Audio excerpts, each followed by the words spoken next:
Hello and welcome back to Tidbit of Torah. I want to wish you a Chodesh Tov, a good month, because today is Rosh Hodesh, the head of the month, the beginning of a new month, a time of new possibilities.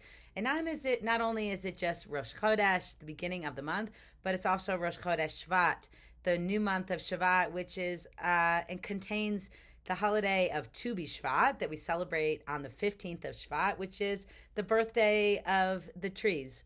I've been thinking about trees because I just returned from a trip last week to California, to Disneyland in San Diego. And although my 2-year-old and 8-year-old had a absolute blast at Disney. I mean, who doesn't love the happiest place on earth? I have to say, I think they may have had just as much fun climbing trees in La Jolla when we were down in San Diego. There is something that is so special about our interaction with the natural world as children and adults, including tree climbing, and watching my children just climb together, sit at sunset in a tree, holding their hands together, just remind me what a holy relationship we have with the eights, with the tree in Judaism. After all, we call our Torah Eitz Chaim Hi. It is a tree of life.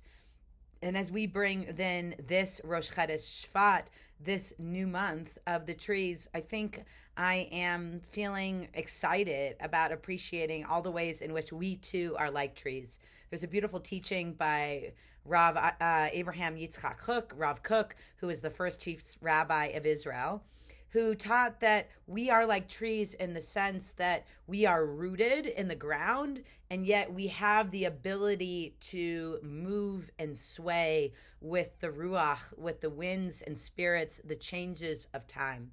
And I think that ability of the human spirit, just like the ability of trees, to be able to be strong and rooted enough to know where we come from, to be able to help our children have a sense of security and stability, but also the ability to be flexible, the ability to change, the ability to move and to be able to be human and be alive and to be at one with nature is one of the things I think we learn from trees. Just like we might learn humility, we might learn sweetness, we learn the ability to be patient, just as a fig tree doesn't ripen all at once, the Talmud teaches us, but that the fruits ripen over time at different times.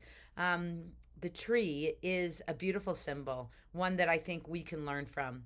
And so as we begin this Rosh Hodesh, a day when there is no moon, a time where we begin in darkness but grow into light, I invite us to ponder the ways in which we might be connected to trees in our lives at this time of year, this winter. When we look towards spring, we still smell trees. We watch how they carry snow, that we watch how they move with the wind, that we observe all the ways in which they benefit our lives with their fruits and with their bark and the different parts of them. May we feel rooted and yet flexible. May we feel open to possibility. May we have the ability to look outside ourselves and our windows and to notice the wonders of the world beyond us and even feel some sort of empathy with it. The Jewish philosopher Martin Buber taught that we can actually have I thou, a holy relationship with a tree. And Rav Kook taught that once when he was walking down the road, he actually felt physically ill when a student of his plucked a leaf from a tree, because every part of the vegetable world, he taught, is singing a song and breathing a secret of the divine mystery of God's creation.